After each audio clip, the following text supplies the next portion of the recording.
piensa en individuos y naciones. Esa es una forma en la que Dios piensa. Es decir, todo lo que Dios hace, es consecuencia de su pensamiento, tiene que ver con individuos y con naciones al mismo tiempo. Normalmente nosotros nos han enseñado de individuos. Ay, sí que habrá, ay, sí que no sé qué, que todo lo que salen ahí en la vida. Pero todos los actos que Dios ha hecho tienen que ver con individuos y con naciones.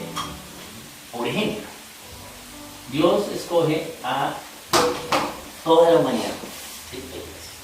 Dios escogió a toda la humanidad. A todos nos creó a su imagen y semejanza. A todos. Todos nosotros. Él escogió a todos. Él quiere que ninguno se pierda. Pero Él mira en nuestros corazones. Y a veces tenemos una mente dispuesta, pero a veces un corazón que tiene fallas. Todos. Pero Dios mira nuestros corazones y es misericordioso con nosotros. Totalmente. Es más, así no tuviéramos el corazón mal, no nos merecemos sino solo que nos piquen caídos. Eso es lo que nos merecemos. Pero Dios es misericordioso, pero también es justo. Pero Él es muchas veces más misericordioso que justo. Él es supremamente misericordioso. Con la gente antes del diluvio tuvo 968 años de misericordia. Y eso fue el tiempo que vivió Matusalén, ¿cierto? Matusalén quiere decir, después de mí, Él tuvo toda esa misericordia, pero llega un momento en que tiene que hacer justicia. Pero Él trabaja con individuos y con naciones. Entonces había un pagano, bien pagano que se llamaba Abraham. Entonces Abraham vivía en Ur. ¿Sí? Y Abraham era pagano. Es decir, no solo era pagano que no conocía al Dios verdadero, sino que estaba en el negocio de la idolatría. Si leemos la Biblia, Arán, el padre de Abraham, y Abraham, que era el primogénito, hacían ídolos. El primogénito en esa época no tenía derecho a decidir qué hacer en su vida, porque el primogénito hacía lo que el papá hacía, y por eso son los apellidos, ¿cierto? Entonces, si usted se apellido Zapata, es porque su papá es zapatero, y si usted es primogénito, usted le toca ser zapatero, no tiene Dios. O si es de apellido Molina, es porque su papá tiene un molino, y usted le toca ser molinero, ¿cierto? ¿Cierto? Entonces, de ahí vienen los apellidos de oficio. El primogénito no tiene opción, y Abraham era primogénito. Entonces, Abraham estaba en el negocio de la idolatría, pero Abraham tenía un don para el negocio de la ganadería. Ahora, no es la ganadería acá como la de nosotros, acá con pastos verdes y vacas y toros, no. No, eso es un peladero allá donde él vivía. Entonces, es una ganadería de cabras y de ovejas, ¿sí? Pero él tenía, y camellos, y él tenía bastante ganado. Ese era su don natural, eso era lo que Dios le había dado. Pero tenía que hacer el negocio de su padre. Entonces, entre los dos tenían el negocio de la idolatría. Hacían ídolos. Primero paganos. Y un día él quiere buscar a Dios en su corazón. Pero dentro del paganismo quiere buscar a Dios. Y Dios mira ese corazón y dice: no va a lograr a él. Y le dice que ahora él será bendición y su descendencia será llena como las estrellas, y él será bendición a todas las naciones. Entonces trabaja con un individuo y trabaja con naciones. Ya no te llamarás Abraham, padre, sino padre de naciones. Pero uno cree que en Génesis 12, cuando llega Dios le dice: bueno, vete de tu tierra, de tu parentela. Uno cree que Abraham llega y dijo: ah, listo, yo ya tengo la refe, cogió la maleta y se fue. No. Abraham se fue a la ciudad, lo que se llama ahora la ciudad de Abraham,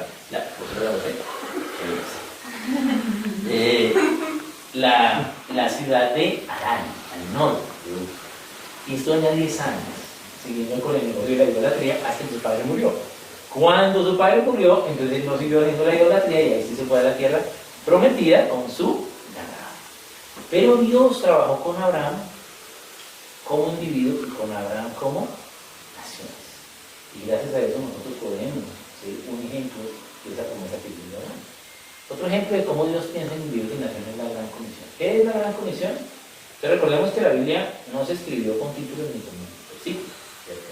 Porque entonces la Gran Comisión, así ya venía la Reina Valera 60 y en Mateo 28 dice un título que dice la Gran Comisión, ahí es la Gran Comisión. Tenemos que ver qué es la Gran Comisión. ¿Qué es la Gran Comisión? Es una misión que hacemos conjuntamente y que es grande. Es la Gran Comisión. ¿Quiénes? Todos los cristianos. ¿Por qué? Porque Cristo nos la dio. Y Él nos dio, ¿sí?, la gran comisión que tiene dos partes. La primera es para pensar en individuos. Es Marcos 16:15 que dice: id y predicar el Evangelio a cada persona, a cada individuo, a cada criatura donde esté. Esa es una parte que tenemos que hacer todos los creyentes. Predicar el Evangelio a los creyentes. Pero Dios ahí está pensando en individuos, en personas. Y la que sale en Mateo 28, 19-20 dice: id y hacer discípulos a las naciones. A las naciones. Esa es la parte importantísima. Aquí ya el pastor lo ha predicado varias veces, pero hoy vamos a entender por qué nos dieron clases de español en el colegio. Porque en la clase de español del colegio había una clase que se llamaba las preposiciones. ¿Se acuerdan? A, aunque, bajo, con, contra y no me sé más. No. O sea, tú sí pasaste el examen. Qué bien. Yo como tenía cero memoria, entonces me paraba mucho más. ¿Sí? Para hoy, para eso aprendiste hoy. Porque dice a las naciones. Y esa es la parte más importante de eso. Porque la preposición va a dar cuenta de quién o cuál palabra es el sustantivo. Entonces, si dijera, id y hacer discípulos en las naciones, usamos la preposición en, entonces el sustantivo sería discípulos. Y discípulos, estaremos hablando de personas. Pero no dice en la nación, dice es id y hacer discípulos a las naciones. Entonces, ¿cuál es el sustantivo? Las naciones. Entonces, ¿qué es lo que está diciendo Dios a ellos? No se está refiriendo a gente, a individuos, sino a que la nación colombiana sea discípula de Cristo. Pero ¿cómo logramos que Colombia sea discípula de Cristo? ¿Que todos sean evangélicos? No logramos eso. Debe haber sí un número de un remanente, un número de creyentes que ejemplifiquen lo que Dios ha mandado. Hay un número. No, en la historia no vemos que es un 10, un 20, un 50, ¿no? Hay naciones que tenían un remanente muy pequeño y lograron transformar la nación, y hay otras que empezaron 100% evangélicos. Bueno, solo ha habido dos veces en la historia que han habido dos naciones totalmente evangélicas. Una fue en los Estados Unidos, bueno, no digamos evangélicas, cristianas. Los Estados Unidos en 1726 y la nación Auca en 1956. Entonces van a dar dos lugares. Los Auca son los indígenas en el Ecuador. Y allá pasó lo que se conoce como la Operación Auca. Unos misioneros que fueron a predicar a las familias y mataron a todos. O entonces se conoce más como la vida de Jiménez. Jiménez y Metzai y así. Pero cuando los matan a todos, y las esposas que estaban con ellos, ¿sí?, deciden no irse, sino se quedan. Y perdonan, durante 2 años se quedan, y hasta que ellos perdonan a los asesinos de sus esposas. Y esa nación conoce cuál es el perdón, y se vuelve cristiano. 8.000 y pico que se vuelve cristiano. Estas son las dos veces en la historia que ha sucedido eso. De resto, todas las demás naciones tienen un remanente, ¿sí? Unos que hacen el bien, otros que hacen el mal, ¿sí? De los que hacen el bien, digamos cristianos, dentro de esos hay unos que, ¿sí?, la tienen más clara que otros, o unos que la tienen clara y pecan también, ¿sí? Pero hay un remanente que va a llevar luz a la nación, y la nación puede ser transformada. Ese remanente no hay un número, pero básicamente es la cristiana. ¿Qué es el cristiano? ¿Qué es el cristiano? ¿Qué es la cristiana? ¿Qué es lo que nosotros estamos acá viviendo? Básicamente ser cristiano o la cristiandad es el poder de Cristo en mí a través del Espíritu Santo para que la voluntad de Dios. La que se nota. A veces no se nos nota. Pero eso es la cristiandad. El poder de Cristo en mí, de Cristo en mí. El poder de Cristo en mí a través de gente, del Espíritu Santo, que está con nosotros el tiempo. ¿Y para qué? Para hacer lo que para qué. Entonces, que eso se nota. Y ese remanente va a ser luz o va a ser cristiano para la nación. Un ejemplo de eso es, por ejemplo, yo voy a hacer esta primera introducción que son 15 minutos pura teoría, pues ya después vamos a verlo más chévere. Pero toca hacer esta introducción teórica. Entonces, un ejemplo de cómo una nación es discipulada, hablamos de cuenta de los Estados Unidos, ahora, no en los Estados Unidos como empezó, ¿no?, sino ahora, imagínense que la nación del presidente, bueno, no va a hablar de la política. Entonces, van dos ateos y van a llegar a una esquina. Uno va manejando un carro y el otro va caminando por el andén.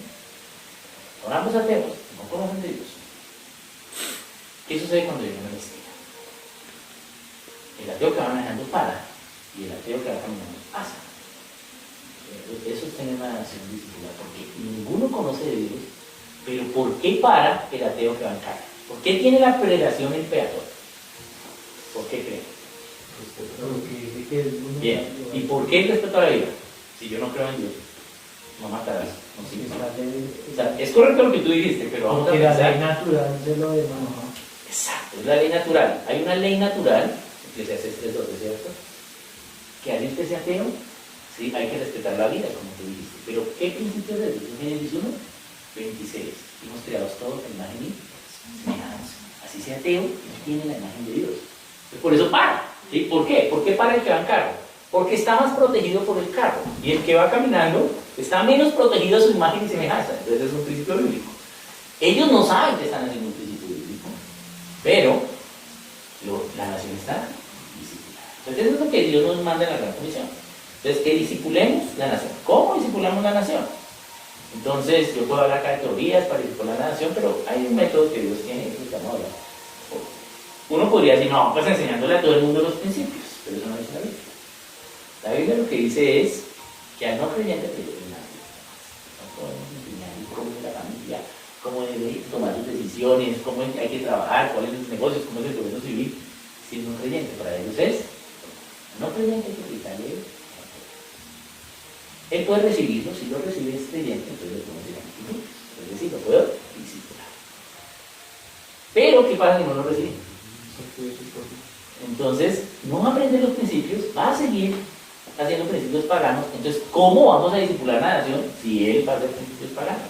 La única forma es que los creyentes sean luz, ¿sí? Y sal, y el ejemplo de los creyentes haga que la realidad o lo externo a ellos, la nación. Pero, ¿cuál es el método de Dios? Entonces, ¿cómo Dios lo hace? Entonces, ya dijimos, Dios piensa en individuos y naciones. Entonces, la Gran Comisión tiene esas dos partes, ¿sí? Individuos, dedicar el ejemplo a cada persona, naciones, que las naciones sean. Pero entonces, ¿qué es una nación? Entonces, la palabra nación solo aparece en Génesis 10. De ahí en adelante, de ahí para atrás no hay nación, ¿sí? Pero ¿qué sucede en Génesis 10? Ya se bajan del arca, ¿sí? Sem, Cam y Jafet y sus esposas y la esposa de Noé. Recuerden que el único que había medianamente cercano al corazón del hombre, el corazón de Dios, antes del diluvio era Noé.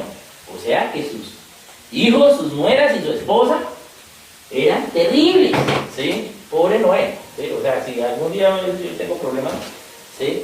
Yo digo, no, pero eso no es nada al lado de lo que le tocó, ¿no? Porque además eran terribles, eran re malosos. Si su esposa, me imagino, las cantaletas, sus hijos, la desobediencia, todo era terrible. Y además 100 años construyendo un barco si nunca había llovido. Entonces, no, pues ese no hay ningún mal. Pero luego ellos se bajan del arca en Génesis 10 y Dios dice que se bajaron y antes, ¿sí? Si vemos antes que había sucedido, Dios cuando crea al hombre, en Génesis 1:27, le da una misión. En Génesis 1, lo que se llama el mandato cultural de la primera comisión, la primera misión. ¿Qué quiere decir? Fructificar, por tanto, fructificarte. Fructificarte, es decir, tenga que se note a Cristo en usted. Multiplíquese, predique el evangelio a otros, base los principios a otros. ¿Sí? Subjugar la tierra, gobernar todo esto que creo. ¿Sí? Eso es lo que le dice. El medio ambiente, todo, gobierna todo. Pero les dice algo, ¿sí? Y llenar la tierra. ¿Ellos llenaron la tierra? No, todos vienen en el mundo. Y ahí luego fue el diluvio. ¿Qué sucede luego de que se baja sin camino a fe? Entonces dice, no, ya no vamos a ir juntos, porque él dice que cada uno con sus familias. Entonces dice que Jafet se fue al noreste, es decir, que fue al mar Mediterráneo, que Sem se fue al este, se fue hacia Irak, y que Jafet y que Cam se fue hacia el sur, hacia lo que es ahora el Mar Rojo, el canal del Suez, esta parte sur Cam. Y por eso de ahí vienen los hebreos, que son semitas, es decir, son descendientes de Sem. Pero ya no vivían juntos, ya empezaron a llenar la tierra, pero se quedaron juntos, no llenaron toda la... Entonces luego viene Nimrod y les dice, oiga, ¿sabe qué? Devolvámonos todos aquí a Babel, ¿sí? Y vivamos otra vez todos juntos y hagamos una sola nación. Porque en Génesis 10 dice que Jafet, Sem, Cam y Jafet, cada uno con sus familias en su lengua y en su nación. Entonces Dios da revela el concepto de nación. Pero entonces yo acabo de decir que en su lengua. Pero ¿cómo así en su lengua si en Génesis 11 la torre de Babel? No había Dios confundido la lengua, pero en Génesis 10 dice que cada uno según su lengua. Entonces, ¿qué creo yo? Yo lo que creo es que era como que Jafet era costeño, ¿sí? Sem era cachaco y Cam era pastor. ¿Sí? Entonces hablaban el mismo idioma, pero con palabras diferentes y con acentos diferentes. Ya en Génesis 11, entonces Dios confunde las lenguas por familia. No fue por individuos, sino por familia. Y esas familias, entonces usted solo se entiende con la familia que le entiende a usted. Y entonces esas familias formaron ya naciones y ahí sí se pobló toda la tierra. ¿Bien? Ahí se cumplió el mandato de Génesis 28. Entonces, ¿qué es nación?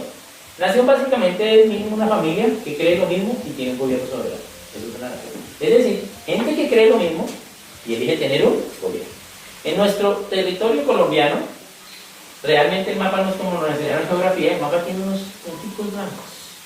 Tiene unos punticos que no es Colombia. Somos 33 naciones en este mapa. ¿Sí? Una de esas es Colombia. Porque el país es Colombia, ¿sí? Pero somos 33 naciones acá. Está la nación Uwa, está la nación Vera, la nación Nasa, la nación Isaac, la nación Arahuaca, la nación Coqui. La nación Coqui creen que ellos son los hermanos mayores y que nosotros todos los demás somos los hermanos menores. Aquí son los que están allá al lado de ellos. Tienen una cosmovisión diferente, ¿sí? Pero ellos son nación. ¿Ellos qué son? Familias que creen lo mismo y tienen un gobierno.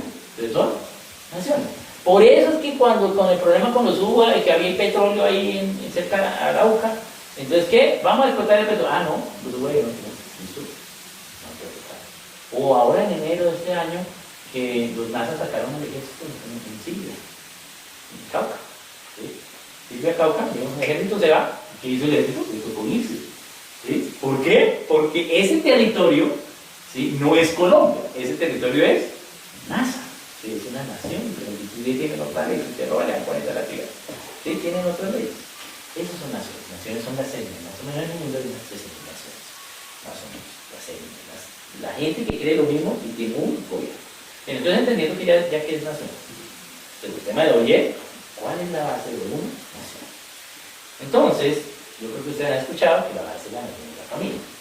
Eso es medianamente cierto, ¿sí? O sea, a la larga llegamos a que la base de la nación es la familia, pero no es la base, diría yo como un ingeniero que realmente ese es el edificio y la base son los cimientos, ¿sí? Entonces, vamos a mirar cuál es la base de una nación, entendiendo que Dios trabaja con individuos y con naciones en mismo tiempo, ¿sí?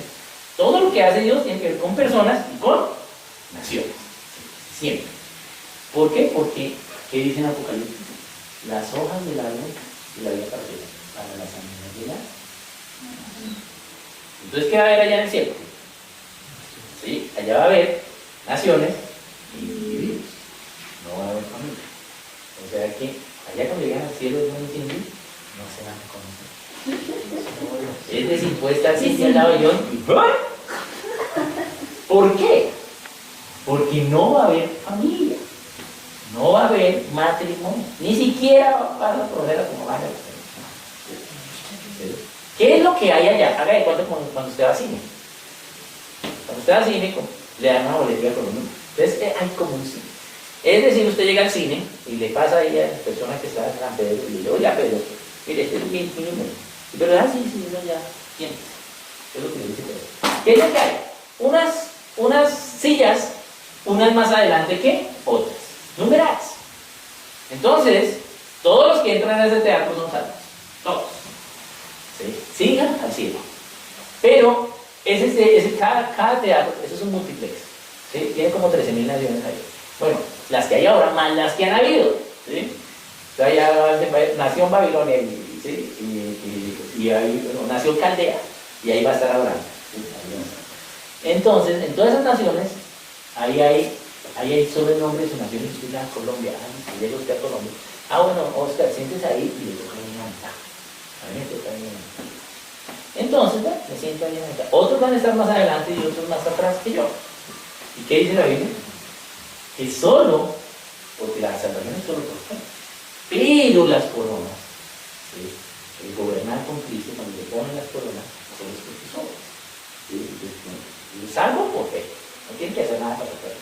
Pero Dios allá cuando llega usted dice, bueno, yo le dije que hiciera esto, no lo hizo, tal, sus obras. Ah, pero mire, si hizo esto, si hizo esto, listo, le toca tal puesto. Los que estén adelante van a gobernar con Cristo Dios. Y los que no, ¿sí? ¿Qué va a pasar? Van a ir a un lugar de tinieblas y el que vive lo que van a hacer, salvo. Díganme quién es todo. Bien. Todos los que entran al cielo no salen. ¿Sí? O es un lugar de tinieblas y prudente, pero no del infierno, porque el infierno no tiene tinieblas. ¿Ni el purgatorio? Sí. Sí, no dice la Biblia, dice un lugar. ¿Sí? No es el Hades, porque el Hades ya Dios hizo vino por ellos, entonces no es el Hades, pero se llama un lugar de tinieblas. En Mateo 24. Si son las señales, es 24. Bien, entonces, listo. Entonces, lo que apagan en el cielo. Individuos y naciones, ¿bien? ¿Sí? Entonces Dios tenga, pero ¿cómo lo hace? Entonces, ¿cómo lo hace? Entonces Dios primero trabaja con individuos y con naciones. ¿Cómo trabaja con individuos? Entonces, primero los Corintios 7, 32 y 33. Eso, ábranla, búsquenla. ¿Qué dice eso? Primero, los Corintios 7, 32 dice, el soltero tiene cuidado de las cosas de Dios. El casado tiene cuidado de las cosas de Dios. Primero, los Corintios 7, 32 y 33. ¿Qué está diciendo Dios ahí? Es decir, que hay un club. El club de los solteros. Eso es mejor que el soltero de casado. Ah, Es una distinción. Dios escoge para los solteros a unos para la soltería. ¿Sí? Así como escogió Pablo. Dios escoge a unos. Entonces, lo primero que usted tiene que hacer para discipular la nación o para saber qué es lo que hace en la vida es preguntarle a Dios si lo tiene para solteros o no. Si lo tiene para solteros, es mejor. Pero sepa. ¿Sí? Pero si no, que es la mayoría de todos nosotros, entonces nos toca casarnos. ¿Sí? Entonces, eso dice la palabra, dice, el soltero tiene cuidado de las cosas de Dios. Y luego dice, el casado tiene cuidado de las cosas del mundo. Si lo traducimos un poquito, no tan polite, no tan diplomático, no tan diplomático, entonces sería, el soltero tiene cuidado de las cosas mundanas. Es el casado. El soltero sobre las cosas de Dios, pero el casado de las cosas mundanas. ¿Sí? Eso es lo que está diciendo Dios. Entonces Dios trabaja con individuos y con naciones. ¿Cómo Dios trabaja con individuos? ¿Sí? Siendo solteros, siendo casados. Pero a los individuos solteros les reservó las cosas del Señor. Por eso es una distinción, es un club. Es algo mejor que ser casado. Y eso también dice Pablo en Romanos. ¿Cierto? Es mejor. Pero solo son unos pocos. Ahora, la diferencia es que uno se cree soltero y resulta que lo tiene para casar. ¿Sí? Entonces uno dice, no, pues yo soy feo y es que yo soy bruto. O lo contrario, el otro extremo, es que yo soy el playboy, entonces todas conmigo y todo eso, y se tira a todo el mundo. ¿Sí? Y yo les digo eso por experiencia propia. ¿Sí? Entonces, usted tiene que ver primero si es soltero o si tiene. Ahora, así Dios trabaja con individuos. ¿Cómo Dios trabaja con naciones? ¿Sí?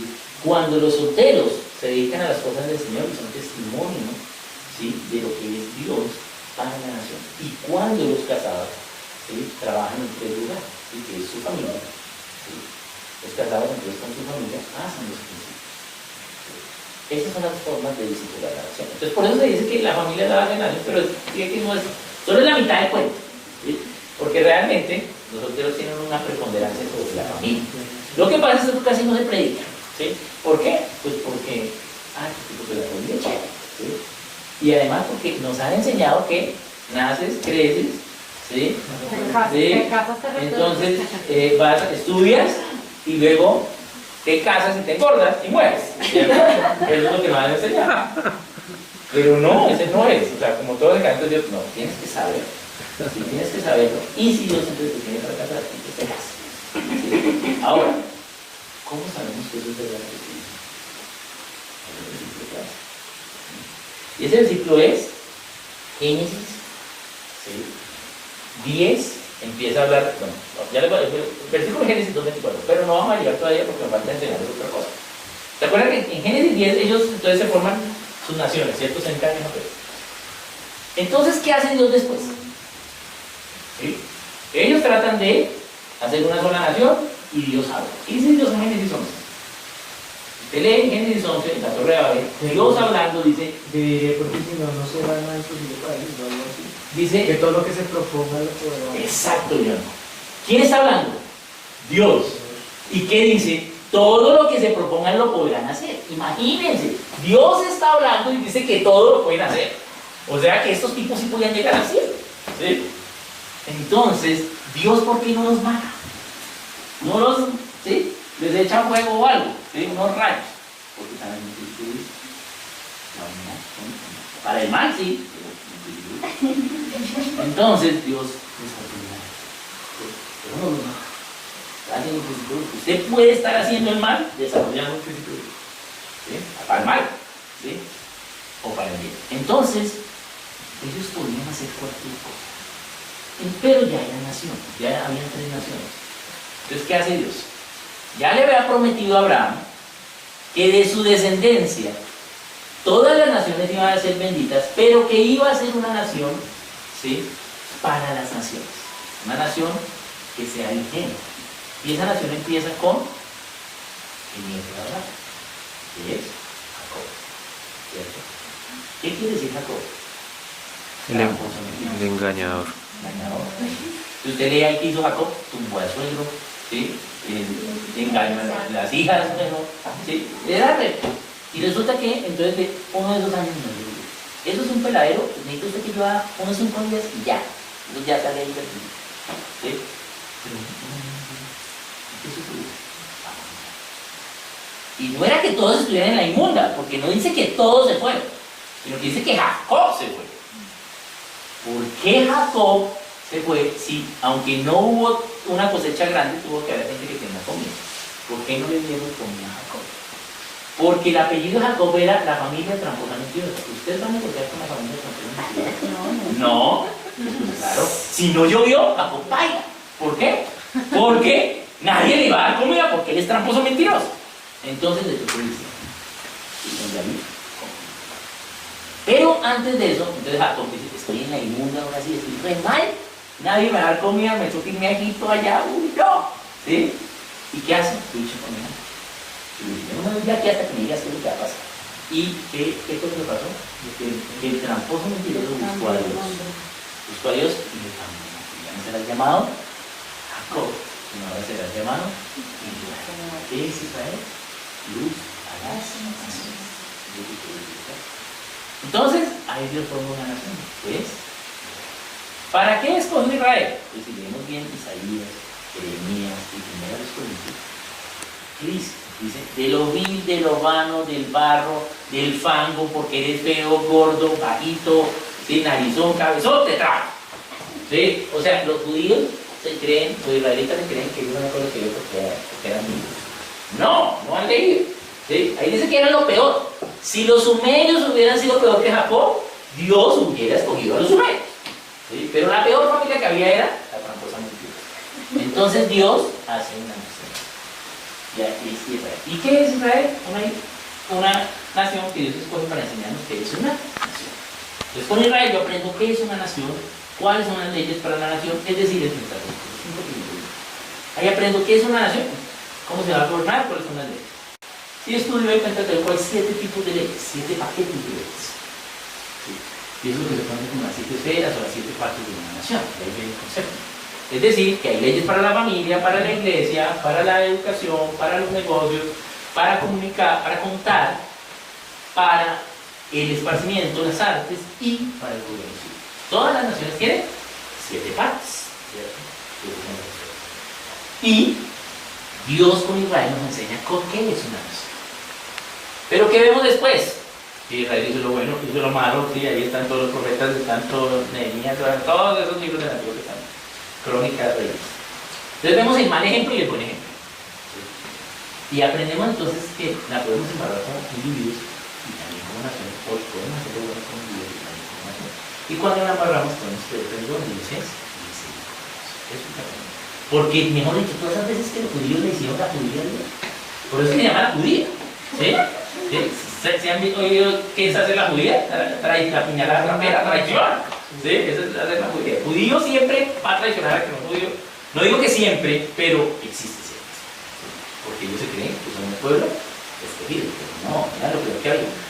Y en 400 años se convierten en la nación, ¿sí? Que son, ¿sí? En Egipto, Dios hace todo su proceso de imágenes de carácter. Y ya con Moisés, entonces son una nación, ejemplo de que es una nación. Pero Dios escoge individuos y les da nombres. Y Dios escoge naciones y les da nombres. Dios escogió a todos los individuos, Dios escogió a toda. No hay un individuo mejor ni peor que otro, y no hay una nación mejor ni peor que otra. Solo la diferencia es que unos van a decir más que otros van a decir. Es decir, que tu nombre tiene que ver algo con tu propósito de ti, tus padres sean ateos y que te hayan puesto esta manera. ¿Sí? Pero el nombre que quieras, que tengas, tiene que ver con tu propósito. Entonces Dios por ahí escoge naciones y va escogiendo naciones. Entonces escoge, por ejemplo, la nación del Perú. ¿Por qué el Perú se llama Perú? Pero resulta que está en una batalla naval, los incas contra los españoles. Y los incas entonces incendian el barco. Entonces, ¿qué pasa cuando usted está en el mar en un barco incendiado? Exacto, perfecto. Se tira al mar. ¿Y qué pasa? ¿Usted se tira cómo? Con las armas, con los uniformes. Nada, se tira de una. Entonces, ¿qué sucede? Los españoles en el agua, ¿sí? Y los incas en las balsas completas. ¿Qué era lo lógico que iba a pasar? Que iba a sacar en el agua, porque usted en el agua está indefenso. ¿Sí? Eso era lo que iba a pasar. Pero ¿qué hace Pirú? Que era el capitán. Los recoge y los devuelve a Callao y al pueblo. Y luego van caminando hasta Lima y llegan los españoles y dicen al cura: hoy vimos a la Evangelio. Hoy vimos el Evangelio en Dios. ¿Sí? En Pirú. Y por eso estas tierras se van a llamar Pirú. ¿Por qué? Porque ¿quiénes son los peruanos para Dios? Los árabes. Así de Dios. Ahora, usted ve a los peruanos y no todos la verdad. Pero Dios los ve así. Dios dio esa nación para eso. ¿Cuál es nuestra nación? Colombia. Y aquí todos los colombianos lo veo muy bien. A veces yo hablo mal de algunas naciones que franceses, japoneses, siempre hablo mal de los ladrillos. Y bueno, los venezolanos también. Entonces, aquí somos colombianos. Entonces, ¿qué? Aquí siempre hay un cuento de que nos robaron el oro y todo. No es cierto. No nos robaron. Porque si tú eres colombiano y tu cédula es de la República de Colombia, ¿cuándo tú te haces colombiano? Cuando sacas la cédula. ¿Sí? Si usted puede tener registro civil y no sacar cédula y decirle a los chilenos: oye, yo quiero ser chileno, y ya, pues no es colombiano. Pero cuando usted saca la cédula, ¿sí? Entonces le dice República de Colombia, usted es colombiano. Entonces, eso quiere decir que usted decidió ser colombiano. ¿Y cuándo empezó Colombia? Entonces, ¿qué? No empezó Colombia. ¿Qué día? 7 de agosto de 1919. Perfecto. Todo lo que pasó antes, eso le pasó a los de Nueva Granada, a los chichas, a los muiscas. Eso no somos nosotros, ¿sí? Esos son otras naciones que habían en estos territorios, así como la nación babilónica ya no existe, la nación asiria, la nación romana. Dios crea y destruye individuos y crea y destruye naciones. En mi época iba a jugar el Mundial de Fútbol Yugoslavia y ahora van 8, son 8 naciones, porque era Yugoslavia. Entonces, Dios crea y destruye naciones. Entonces Dios, ¿cómo lo llama a los colombianos? ¿Qué es el Colombia? Entonces, ¿qué es Colombia? ¿Qué significa Colombia? ¿Pero qué significa? Lo de Colón. Colón, ¿qué?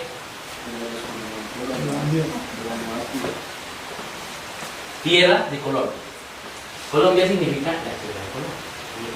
¿Cuándo? ¿Quién se inventó ese nombre?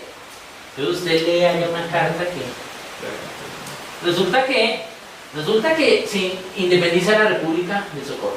¿Sí? Ellos se independizan en 1809. El Socorro, el Socorro también. Ellos hacen una constitución. Ellos eran una república. Entonces los de Santa Fe dicen, pero ¿cómo esto se nos independiza primero? Entonces, ¿qué hacen los de Santa Fe? Una parodia, una treta. Todo lo que pasó en 20 de julio fue planeado, libreteado, todo. Eso no fue que sucedió todo sabían señales, todo estaba libreteado, sabían que este no le iba a prestar el florero, todo sabían cómo pararse para que se rompiera, todo estaba libreteado. Entonces la fiesta en el observatorio, todo eso fue un libreto. Y salió bien la obra de teatro, y entonces el grito de independencia, el 1810 de Santa Fe. ¿Pero qué pasó? No nos pudimos autogobernar. No, ¿sabe qué? Hagamos el gobierno así. No, que centralista, no, que federalista, no, que las mujeres no, que los hombres sí, que no, que nada, que los blancos, que los altos, que los criollos, que los hijos de españoles de tal apellido, los otros no nos autogobernamos. Entonces, ¿qué dijimos 3 años después? Oiga, señores españoles, vengan y gobiernen acá. ¿No tenemos que hacer? ¿Sí? Oiga, españoles, vengan. Y cuando llega Bolívar y dice, pues, ¿cómo van a llamar a los españoles? ¿Sí? Entonces lo empieza a vaciar, a regañar, y entonces quiere matar a Bolívar. Entonces Bolívar se va a Jamaica. Y en esa carta dice que él se hincó ante su lecho y le pidió al Creador que le revelara el nombre de la nación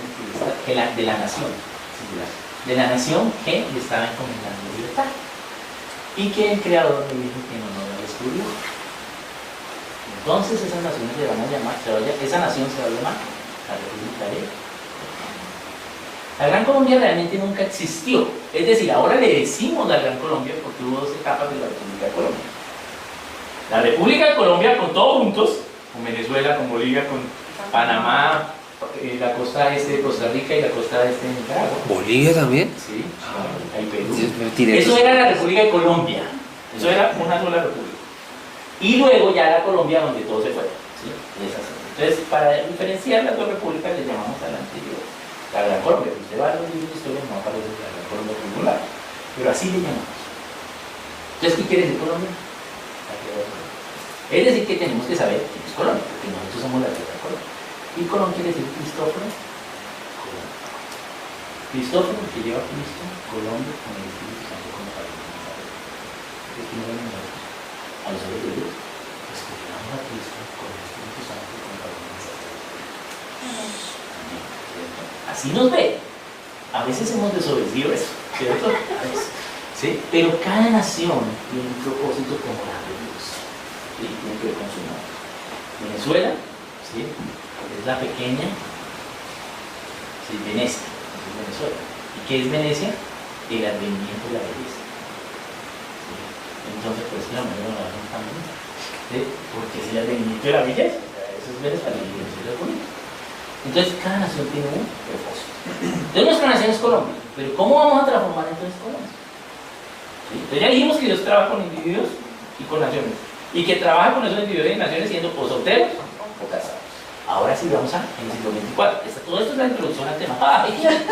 Ahora sí vamos a entrar en el tema, que es ese versículo y me quedan 15 minutos. Génesis 2:24. 2:24. Sí, ¿qué dice? Voy a leerlo yo por tiempo. Dice, por tanto, dejará el hombre a su padre y a su madre, y se unirá a su mujer, y serán una sola. Hemos escuchado. ¿Cómo se llama eso? Si yo dije que había familias, que se dice que la familia es base de la nación, entonces, ¿cuál es la base de la familia? Génesis 2:24. Por tanto, el hombre dejará a su padre y a su madre, y se unirá a su mujer, y serán una sola. ¿Cómo se llama eso? ¿Cómo se forma una familia? Hombre y mujer. Sí, ahí dice hombre, el hombre y la mujer. Pero, ¿qué pasa? ¿Qué hacen el hombre y la mujer? Dejan a su familia. ¿Y qué hacen? Nos casamos. No dejan, uno solo deja. Nos Uno solo casamos. tiene la obligación de dejar, nosotros, las mujeres Por no lo tanto, pueden. el hombre. Nos ¿Cómo se llama? casamos. Se casa. ¿Y cómo se llama cuando usted se casa? Un pacto. Sí, pero ¿cómo se llama el pacto? Matrimonio, muy bien.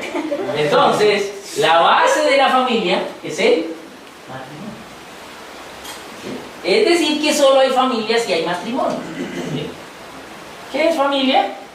Esposos más hijos. Hijos naturales o hijos adoptados. ¿Qué es familia? Si hay familias que dicen que son familia y no tienen hijos, no son todavía familia, son matrimonios. Esto es duro, no lo predica, pero eso es lo que dice la Biblia. ¿Sí? ¿Qué hago? Ahora, no está mal ser matrimonio. Porque el matrimonio es la base de la familia, ¿cierto? La base de la familia es el matrimonio. Entonces usted sea resulta si tampoco es familia, ¿sí? ¿Sí? Es concubinato. Bien. Entonces, si el matrimonio es la base de la familia, vamos entonces a analizar qué es el matrimonio. Matrimonio es un pacto con Dios, ¿sí? Eso es, un pacto con Dios, es dado por Dios, y dice en Génesis 2:24, por tanto, el hombre, y luego dice, se unirá a su mujer. O sea que como tú dijiste, tiene que haber un hombre y una mujer. Pero Dios ahí no solo se refiere a el sexo, es decir, que sea de sexo masculino y femenino. Y ahí no, o sea, es evidente que está diciendo que la familia no es mujer, mujer e hijos, hombre, hombre e hijos.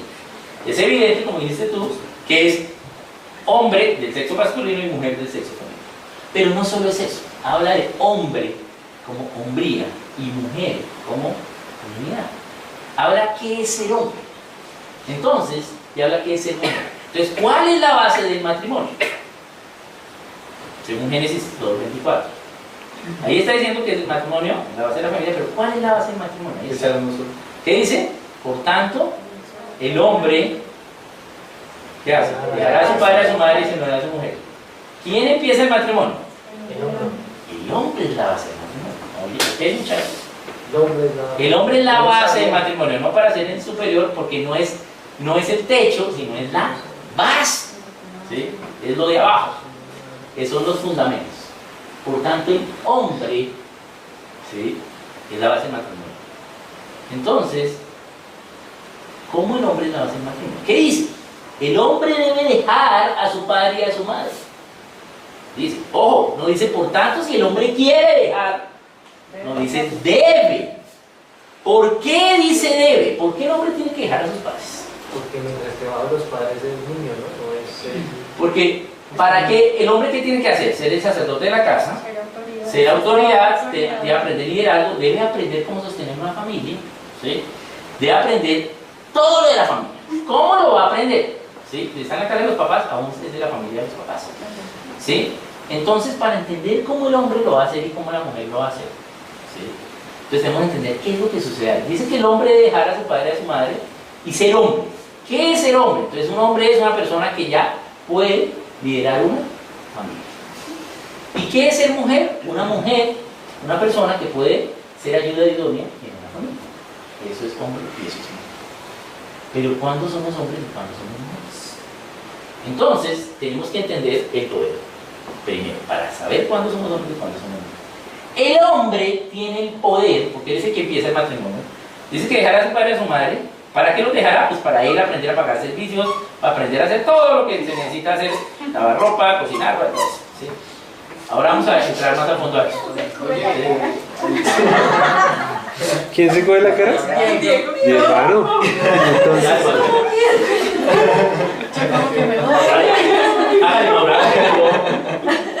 La palabra casar viene del griego que quiere decir casa para dos. Exacto. Casa bajo techo, casa para dos.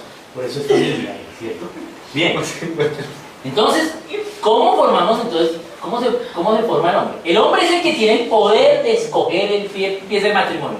Entonces nosotros como hombres tenemos el poder de mirar. Aquí voy a decir una palabra, no la voy a decir, que hay niñas y... El hombre va y mira y escoge, dice, ahí está. Nosotros como hombres tenemos el poder de escoger. Gracias a Dios por ese poder. Pero la mujer tiene un poder superior. Rechaza. Tiene el poder del consentimiento. Usted puede ser el más bonito, como yo no soy el más rico, pero usted puede ser el más bonito, el más rico, el más pintoso, el más que más sabe, y le dice tú. Y si le dice que no, no hay nada que hacer. ¿Sí? Porque la mujer tiene un poder superior, el poder del consentimiento. Yo puedo proponer lo que quiero, pero la mujer es a la final la que Dios le dio el poder sobre esta mujer para el matrimonio. Y es que ella decide consentir. ¿Por qué Dios le dio al hombre la posibilidad de escoger? Porque ¿qué le dice al hombre? Usted tiene que dar la vida por ella. Es decir, que si toca morir, usted tiene que voluntariarse, regalarse para morir en lugar de él. ¿Sí? Entonces usted, lógicamente, si usted tiene que en algún momento le va a tocar o le puede tocar dar la vida, usted tiene que saber por quién la va a dar. ¿Sí? Entonces por eso es que usted puede escoger. ¿Sí? Pero la mujer que le dice, usted, ¿sí?, va a ayudar, ¿sí?, va a ser ayuda idónea, es decir, al mismo nivel, ayuda, pero al mismo nivel de ese hombre. Entonces la mujer tiene que decidir a quién va a ayudar, porque ¿qué es lo que le dice Adán? Usted tiene que vivir para ese hombre. Y el hombre dice, usted tiene que morir por él. ¿Sí? Pero usted tiene que vivir para él. Entonces la mujer tiene que aceptar por quién va a vivir, no porque el que le diga. Si viene ahí un tonto y le dice, hey, ven, cállate conmigo, ella no está obligada, ella tiene que decir, no, yo por este mal no viviría. ¿Sí? Entonces, por eso la mujer tiene mayor poder en matrimonio. Pero el hombre es la base, porque el hombre es el que empieza. Entonces, ¿qué es ser hombre? Haber dejado a padre y madre, saber cómo liderar una familia. ¿Y qué es ser mujer? Tener claro por qué vive. ¿Bien? Pero ¿por qué eso no pasa en la sociedad? Pues vamos a entender. No va a pasar como 10 minutos. Vamos a entender por qué eso no pasa. ¿Por qué no cumplimos Génesis 2:24 en la sociedad actual? Entonces, para entender eso, tenemos que entender que la Biblia nos enseña cuáles son las etapas de la vida. Entonces, en la vida hay 4 etapas. ¿Qué son? La infancia, la niñez, la juventud y la adultez. Entonces, vamos a estudiar las etapas. Voy a empezar con la adultez. ¿Cuándo usted es adulto? Cuando cumple 20 años. Una vez usted tiene 20 años, ya usted no está bajo sus papás, usted puede hacer lo que quiera. Ya está bajo Dios, inclusive puede pecar. ¿Sí? Pero usted está bajo Dios, ya no se para con sus papás. ¿Cómo sabemos bíblicamente que la adultez empieza a los 20 años? 2 ejemplos. El primero es, el pueblo de Israel sale de Egipto, Dios le da la ley, les da el maná, y era un trayecto de 40 días caminando a la tierra prometida. ¿Va a ser qué? 40 días de camino. ¿Y qué hace el pueblo? No, Dios, pues yo estoy cansado de estar algún día supercronadas todos los días. ¿Todos los días lo mismo? No, Dios. ¿Y qué hace? No, era mejor haber ido a Egipto a comer carne. ¿Sí? Y Dios, como sí es bien, tiene muy buen sentido el humor. ¿Usted quiere carne? ¿Sí? Pues yo les voy a dar carne. Entonces uno se imagina. ¿Y qué les da Dios? Sopa de codorniz. ¿Han tomado sopa de codorniz? No. Bueno, yo sí. La sopa de codorniz es como el hueso de pollo pegado. Cuando usted está pegando el pollo, que le quedan pedacitos así, así es la codorniz. ¿Ustedes han visto la codorniz? Así de chiquitita. No tiene nada de carne, pero un poquito. Ay, eso fue lo que Dios les dio. ¿Quieren carne? Mire, codorniz. Ahí le estoy dando carne, ¿sí? Pero sarcástico eso. ¿Y cuál fue la consecuencia? Porque el pueblo protestó y dijo, era mejor habernos devuelto a Egipto. ¿Qué fue lo que dijo Dios? Ahora, toda esta generación, menos Josué y menos Caleb, deben morir. Pero Dios no los mató, tenían que morir naturalmente. Entonces duraron 40 años hasta que se murieron todos. Pero ¿qué dice Dios? Todos de 20 años para arriba deben morir. Eso es Éxodo 18. Creo que es 18. Entonces, todos los de 20 años para arriba deben morir. Pero si todos protestaron, ¿por qué solo los de 20 años para arriba deben morir? Porque ya estaban con Dios. Los otros, usted tenía 19, todavía estaba con sus papás. Si su papá le embarraba, usted ahí le tocaba. ¿Sí? Entonces toda esa generación tuvo que morir, por eso duraron 40 años caminando. No fue que Moisés no tenía GPS y se perdió, no. ¿Sí? Les tocaba caminar hasta que todos murieran, ¿sí? Incluyendo Moisés. ¿Sí? Bien, entonces todos mueren. Eso es un ejemplo. O el otro ejemplo es cuando tenía la guerra. Entonces dicen, no, vamos a dar una guerra y necesitamos soldados. ¿Y qué dicen? De 20 años para arriba, vengan aquí. ¿Por qué de 20 años para arriba? Porque ellos ya no tenían sus familias, ya no estaban en su familia, estaban directamente con Dios. ¿Sí? Entonces, por eso la mayoría de edad debe ser a los 21, porque la mayoría de edad es ¿para qué la mayoría de edad? Para pagar impuestos. Entonces, usted solo puede pagar impuestos una vez trabaje un año. Entonces, por eso usted adopta a los 20, pero la mayoría de edad a los 21, porque en ese año usted trabaja y le saca cuánto gano y empieza a pagar. Entonces usted es adulto a los 20, bíblicamente hablando. La juventud va de los 12 a los 19. No quiere decir que aquí todos nosotros somos, bueno, ustedes son más jóvenes que yo, pero todos somos jóvenes y nos sentimos jóvenes, pero de verdad somos adultos, lo que pasa es que tenemos espíritu juvenil. Pero realmente, bíblicamente, la juventud va de los 12 a los 19. ¿Cómo lo sabemos? Porque entonces hay un pasaje en Lucas que dice que Cristo, el Señor Jesús, estaba en el templo con los doctores de la ley y que crecía en estatura, en sabiduría, en gracia y que tenía 12 años. Si usted le quita esa información, no pasa nada en el pasaje, sigue igual, no cambia. Entonces, ¿para qué Dios nos dio esa información? ¿Para qué Dios nos dice que Jesús tenía 12 años? Porque cuando usted tiene la juventud, es la época de la vida donde usted empieza a tomar decisiones por sí mismo. ¿Qué decisión tomó Jesús? Quedarse en el templo. ¿Sí? Él empezó a tomar decisiones por sí mismo. Esa es la juventud. En la juventud usted empieza a experimentar decisiones y a experimentar las consecuencias, porque las decisiones tienen consecuencias. Y es la época en la cual usted se prepara para la adultez. Por eso el Bar Mitzvah o el Bar Baraká, que son las tradiciones hebreas del paso de niña a mujer o de niño a hombre, se da desde los 12 años en adelante. Y también es el tiempo en el que existen los cambios físicos, ¿sí? Periodos normales. Ya te vuelves joven. La juventud va de los 12 a los 19. Y las otras son la infancia y la niñez. Aquí voy a explicarles primero la infancia. La infancia va desde la concepción hasta los 7 años. Pero la infancia tiene dos partes. Entonces usted ve Génesis y ve la vida de Abraham. Ayer Abraham. Y ve que Abraham hace una fiesta cuando destetan a Isaac.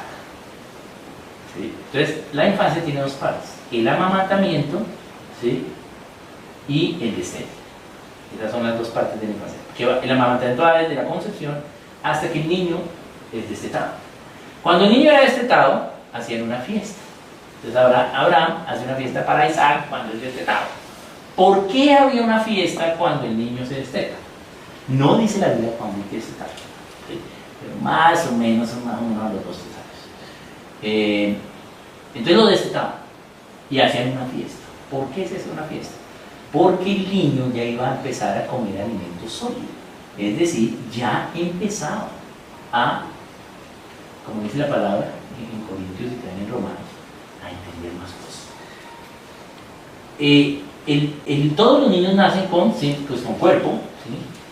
Con 100% alma, 100% emociones, lloran todo el tiempo, quieren decidir cosas, ¿sí? Piensan, pero cero razonamiento. Un niño que está siendo amamantado no razona todavía, piensa pero no razona. El razonamiento es una actitud del espíritu, el pensamiento o el pensamiento es una actitud del alma. Entonces el niño no razona, entonces la mamá le dice al niño, no metas el dedo en el enchufe, pero el niño sí está amamantado, ya camina y todo. Entonces el niño mete el dedo, pero no razona.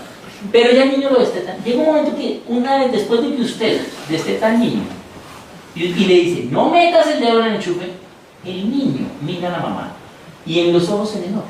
Los ojos es lo primero que se forma en la concepción, ¿sí? De los ojos, ¿sí? Sale el cerebro. Entonces los ojos son la ventana del alma. Entonces el niño llega y la mamá dice, no metas el dedo, y el niño la mira y dice, Está bien. entonces, ¿qué hizo el niño?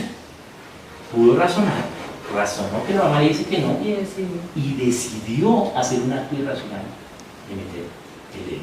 ¿Cómo se llama el acto irracional?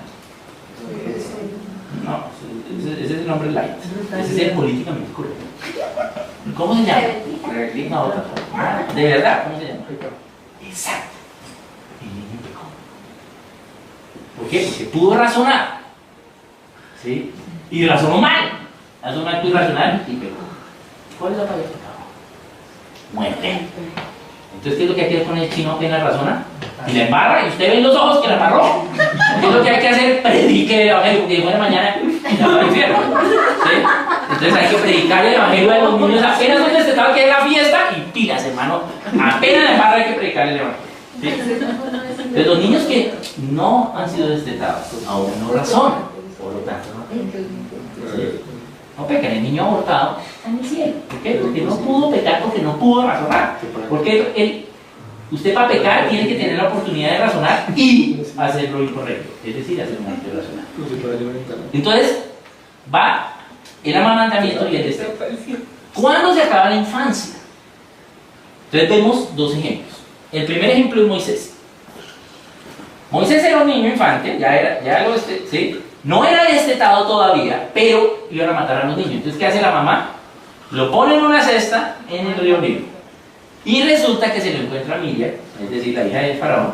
Y Miriam dice, uy, mira un bebé, ay, tan bonito. Moisés debía ser muy bonito porque ella dijo que era bonito. ¿Sí? Entonces, ¿qué hace Miriam? Pero el niño quiere teta. ¿Sí? Entonces, ay, ese niño es hebreo. ¿Por qué sabe Miriam que era hebreo? Por el color de piel, más blancos que los egipcios. ¿Cierto? Porque acuérdense que Cam, ¿sí? Fue más abajo, era más tostadito, había más sol. Y dice, ah, qué niño más blanco, ah, sí, este es hebreo. Ay, pero quiere tomar teta. A ver, venga a ver, asistente, vaya a buscar los hebreos. ¿Y quién era el asistente? La tía de Moisés. Entonces, ¿qué hace la tía de Moisés? Lleva a Moisés a la mamá. ¿Y qué hace la mamá de Moisés? Lo amamanta. Y lo tiene hasta los 7 años. A los 7 años lo entrega al palacio de Faraón, es decir, al colegio. Moisés estudió en el colegio. Estudió en el colegio Palacio de Faraón. Y Abraham estudió homeschool. Abraham hizo homeschool. Abraham hizo homeschool, pero Moisés sí estudió en colegio. A los 7 años lo entrega. ¿Sí?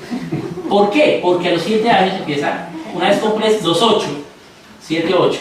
¿Sí? Ahí hay dudas en el hebreo, pero 7, 8, ¿sí? En ese tiempo que empiezas a aprender, ¿sí? Ya para el aprendizaje. Entonces ahí vas a la niñez, de los 7 a los 12, que es la niñez, y es el tiempo donde aprendes todo, para experimentarlo en la juventud. El otro ejemplo es Ana y Samuel.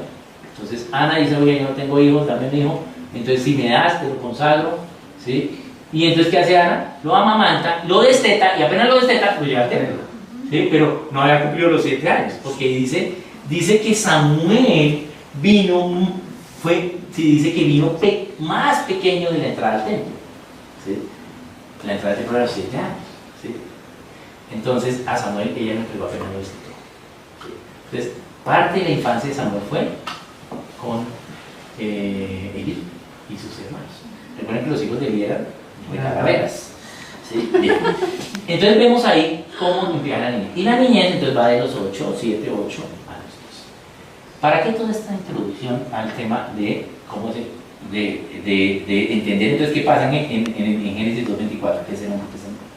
¿Qué sucede? Dios nos hizo iguales. Nos creó iguales, somos iguales, hombre y mujer, Génesis 1:27. A ambos los creó iguales, ¿sí? Ojo, nos creó al mismo tiempo, pero formó primero al hombre y después a la mujer, pero creados, Génesis 1:27, al mismo tiempo. Entonces los creó iguales, somos iguales, pero diseño diferente. ¿Sí? Físicamente el cuerpo de la mujer es diferente al del hombre, también almáticamente, es decir, mentalmente, en las decisiones y en las emociones, dentro de las emociones del alma y en el espíritu. Somos diferentes. Entonces, ¿qué sucede cuando ya están los niños?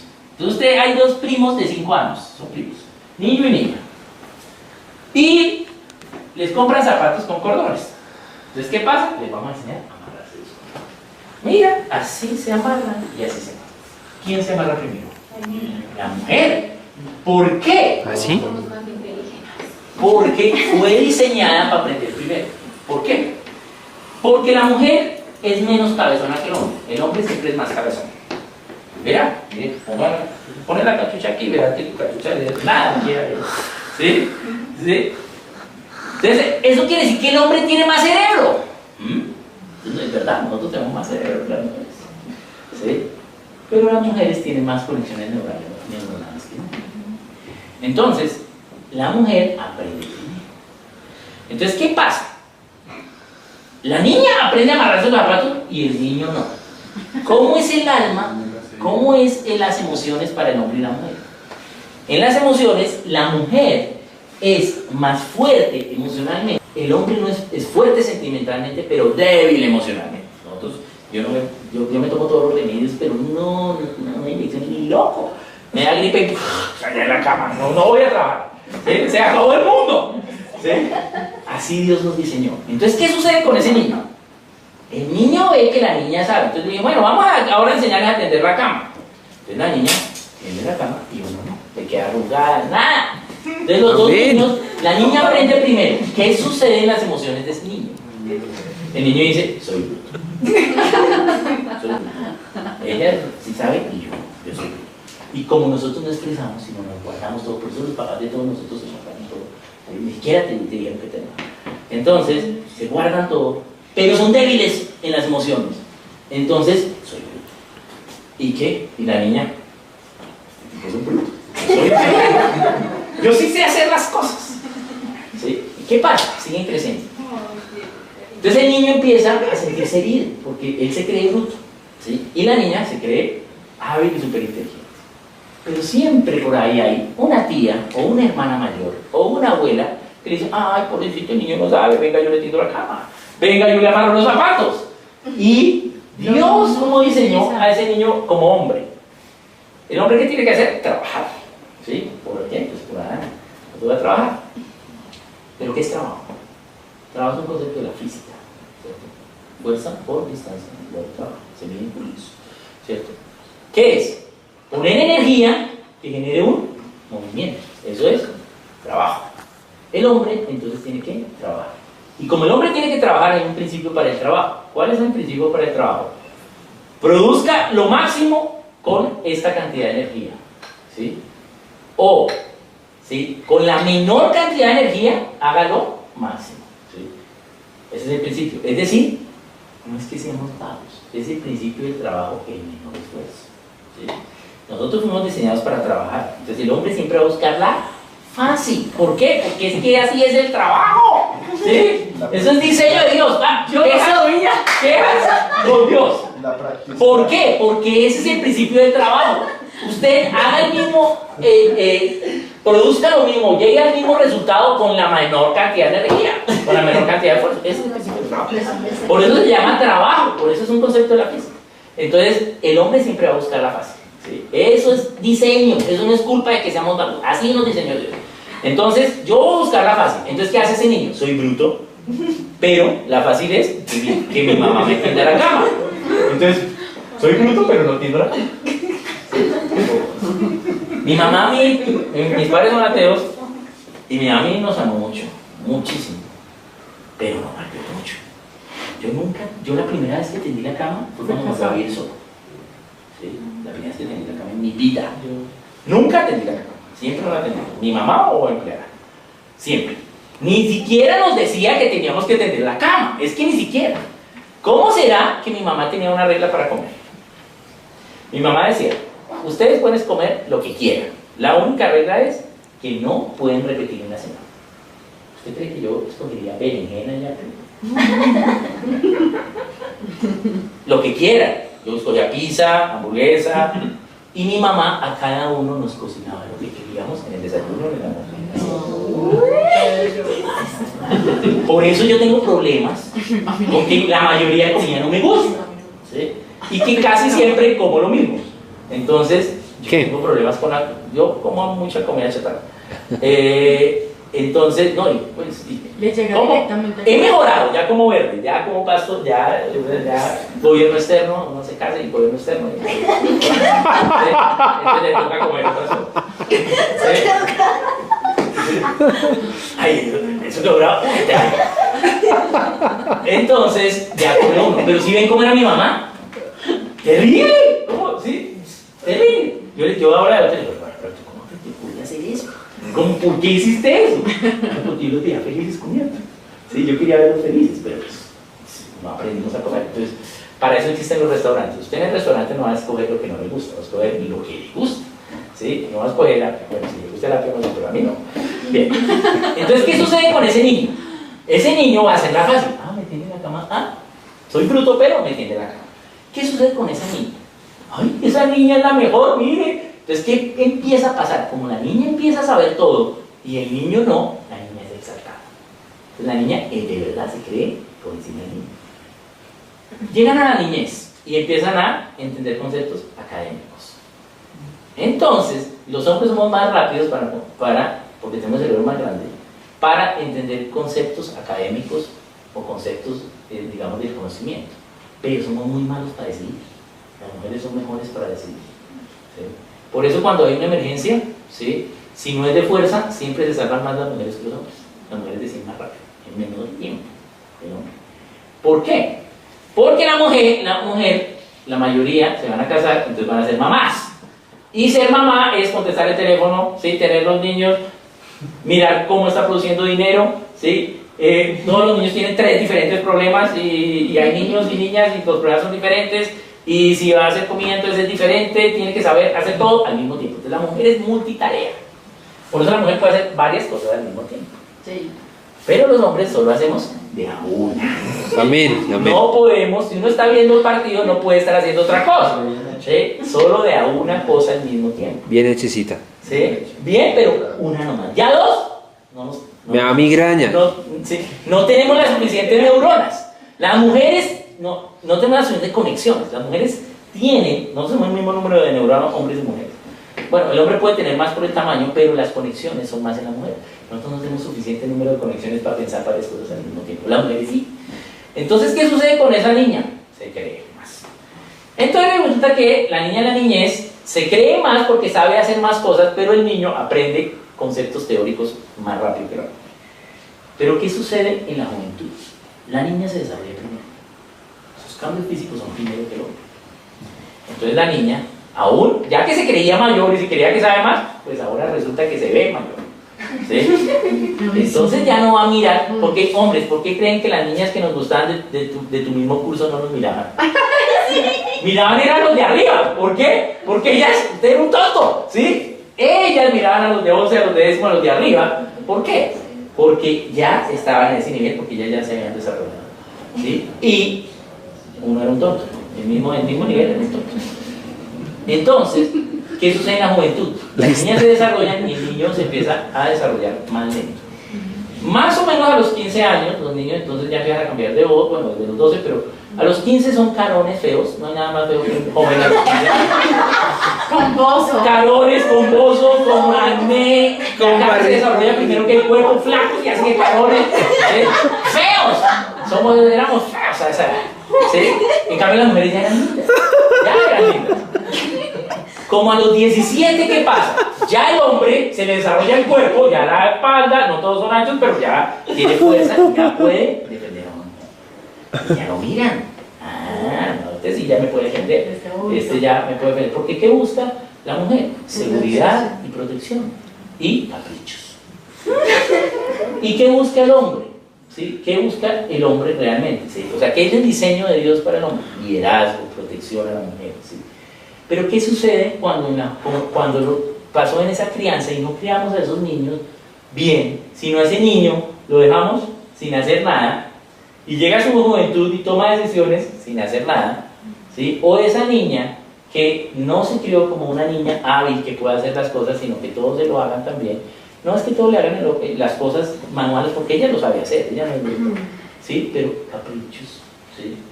Entonces, es la niña caprichosa que quiere todo, ¿sí?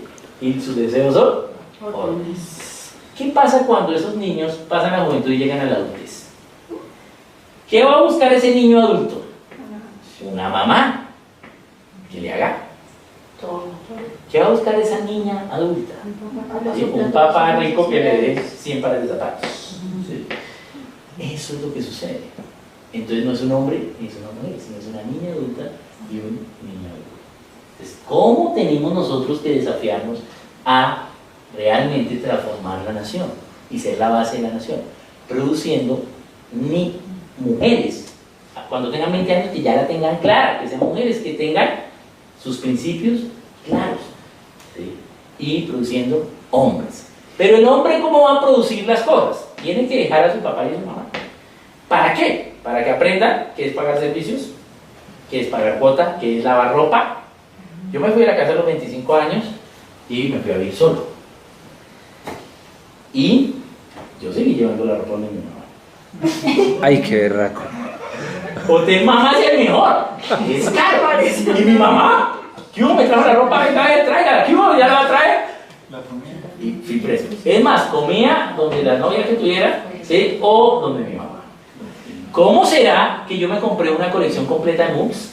Para cada vez que yo me servía algo, lo ponía en el lavaplatos y la señora que venía a hacerme el aseo el sábado lavaba toda la loza. Y yo no lavaba nada. ¿Sí? Entonces yo tenía, mínimo tenía como 15 mugs, o 20, ¿sí? Tenía muchos. Y ya, allá, y yo no lavaba. ¿Sí? Entonces no hacía nada. ¿Sí? Pero ya empecé a pagar servicios, ya empecé a pagar cuota, ya empecé a... Uy, ya no me puedo gastar la plata en música, no me puedo gastar la plata en comida, pues yo comía fuera todo el tiempo, porque no tenía malos hábitos alimenticios por mi mamá. Entonces yo comía afuera, además que abajo de mi edificio había hamburgueserías y todo, entonces yo me la pasaba ahí abajo. Entonces, pero empecé a, y bueno, y hay que echarle gasolina al carro, y hay que pagar el seguro, y y hay que comprar, ahora me toca comprar ropa, para mí, que antes mi mamá me compraba la ropa, ¿sí? Es lo mismo, ¿qué ropa quiere? ¿Sí? Nosotros le decíamos tal marca, tal cosa, ¿sí?